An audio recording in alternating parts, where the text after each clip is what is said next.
Assalamualaikum. आज के video में Polygonal Lasso Tool के बारे में एक powerful selection tool जो आपको देता है precise control.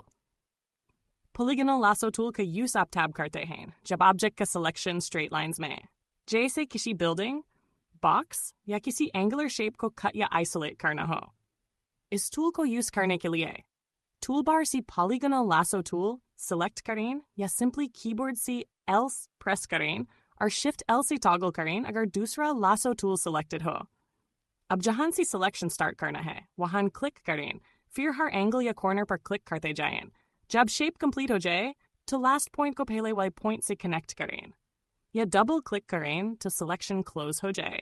यह tool especially useful होता है जब आपको clean और accurate edges चाहिए without using a mouse drag.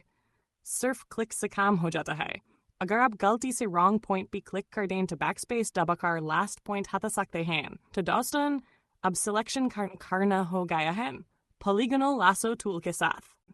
अगर वीडियो पसंद आए तो like, share और subscribe करना न भूलें. मिलते हैं अगले design tutorial में DesignChest के साथ.